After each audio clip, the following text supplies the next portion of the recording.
The Sawdust Art Festival is in Laguna Beach, California. It features over 175 creative artists. They're artists in many different fields, including jewelry, painting, clothing, ceramics, woodwork, you name it. All these artists come from many different fields. This hippie art festival, started in 1965, gave artists a way to display their work along with connect with other artists. Kind of whimsical. It's about fairies and bubbles and rainbows and happiness. Definitely has a lot of fantasy and whimsy about it. It's kind of light and airy, and I kind of like to do places of things I would like to be. So you're working on something right Yes, now. I am. So I finished this one last weekend. Wow. More bubbles. I'm really into bubbles. With the others, I've just been working on over, a few months, and I love labor of love. I enjoy relaxing in my backyard with music on. I'm a retired teacher, so I used my artwork when I was teaching for bulletin boards and the Christmas card at school and all of that. But it wasn't the same as doing this.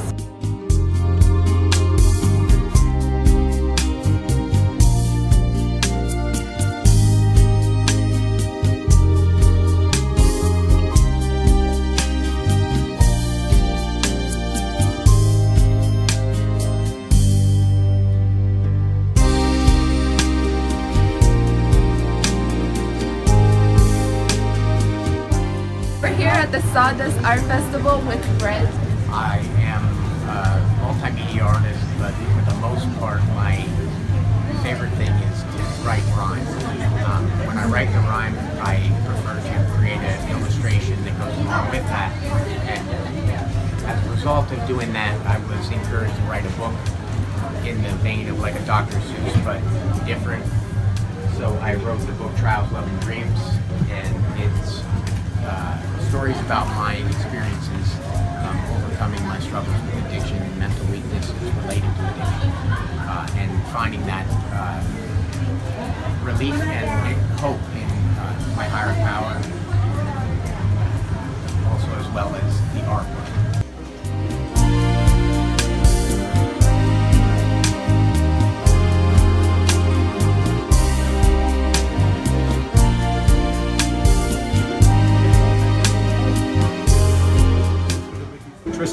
Tristan Abel. Yeah, our family's been in the beach for over 80 years. That's all we've been here.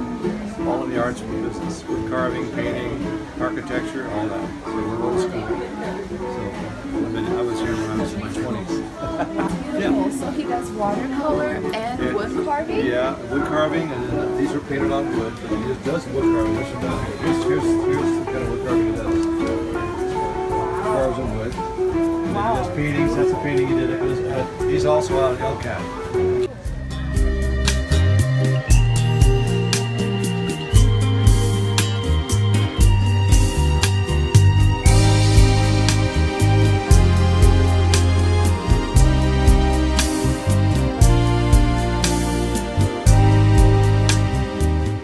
These are zinc crystals that we grow on the surface of the glass. We'll take a piece of porcelain, and after we bisque fire it, we'll take a small seed of zinc about the size of a grain of sand, and we'll add it to the rim.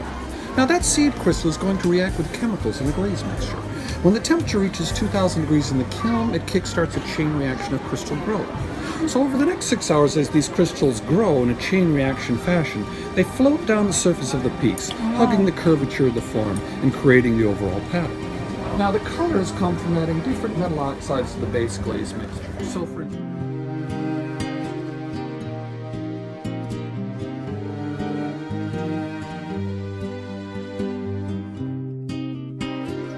I'm a self-taught jewelry artist. Kind of started out the wedding band for myself, which is really an accident. That's why I'm here. And then here we are 2.5 years later at the Sawdust Festival. So just been jumping around from festival to festival. I've got a mixture of men's and women's stuff here, mostly sterling silver. My stuff does have a matte finish to it, which is, it's not shiny, it's not glossy, it's just a matte finish. And it's, why that is because I need the black detail to stand out, especially in these collections. So all my stuff starts off in the wax form. I carve my designs out of black, which is here. And the lips are my latest collection here.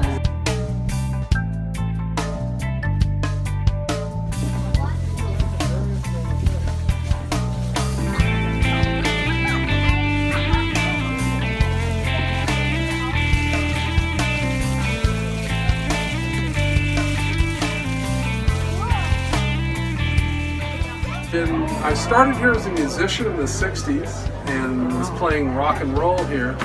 And then I moved in with the Indians. The Navajo taught me this silversmithing, Pueblo Indians, one Apache guy in particular, Mr. Alvarez. And I do all the jewelry, it's all handmade.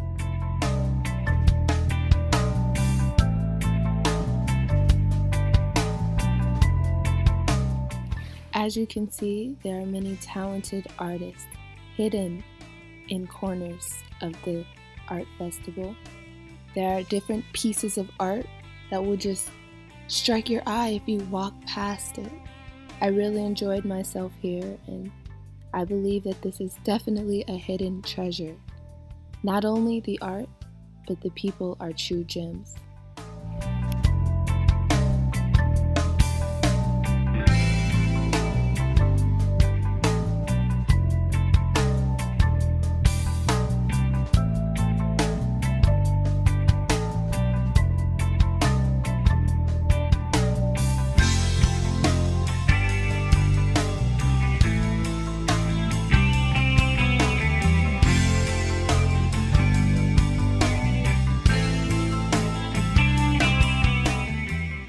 I'm good at making things out of other things. Made a bow out of PVC and bamboo, so I just made it out of trash. But I'll think of painting or something that students in this town, there's art school. They'll throw their old art away when they're done, so I'll get their canvases. I recommend everyone or anyone interested in art to go and check out the Sawdust Art Festival. It's truly a unique experience. It'll be open until December 18th. I'm Paige Victoria, and you are listening to Art Echoes, the only place where art echoes.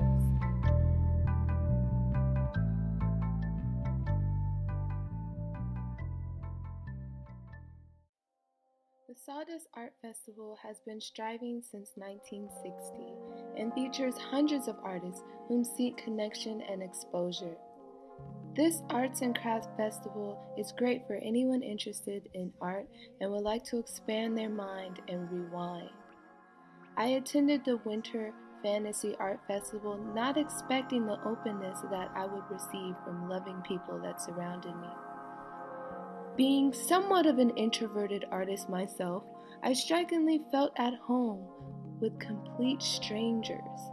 If you're looking for a warm place that reminds you of life's endless possibilities, I would highly suggest the Sawdust Art Festival.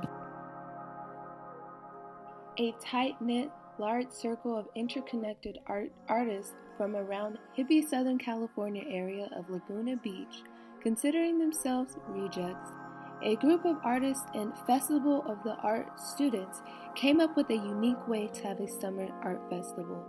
From a small beach town of Laguna Beach, these artists strive for success in art, yet not reaching full potential until 1966, when a new leadership emerged determined to reach success with an alternative summer art festival that brought together disenfranchised artists and craftsmen.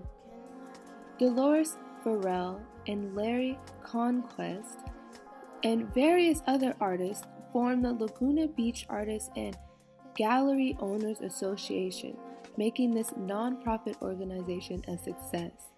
Many decades later, the Sawdust Art Festival is striving and better than ever, with over 200,000 guests per event.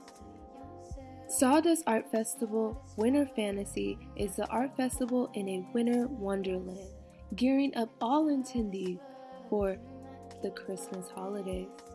But hurry up while it lasts. The Sawdust Art Festival Winter Fantasy is only open for a month from November 19th to December 18th.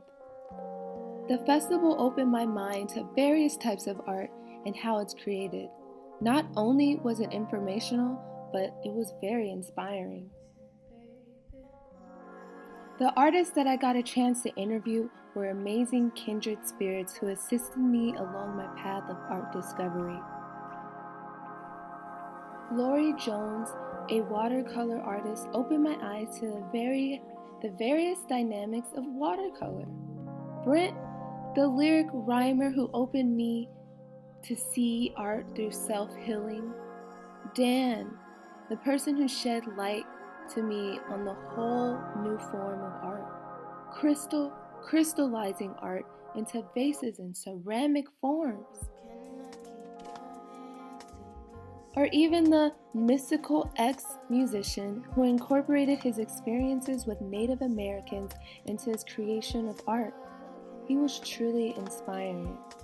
Not only was he passionate about life and unity, but it came across in his love for art and people, allowing me to shift my consciousness from light separation to basking in the art of creation. Robert, the eccentric, creative, introverted man who brought me back into the concept of originality and creativeness with his unique, one-of-a-kind jewelry. And last but not least, Ryan, the one who shocked me the most with his innovative creations that were originated in other dimensions. Attending this festival not only expanded my mind about art, but people as well. Nowadays, it's hard to feel like there's any good left in this world, and it's easy to believe the bad outweighs the good in 2016. But attending this festival helped me see the good that resides in all people. And deep down, how alike we all really are. No matter if it's having interest in the same art technique or just bobbing your head to the music artistic quality, you'll realize the true creative force resides in you. I'm Paige Victoria, and you're listening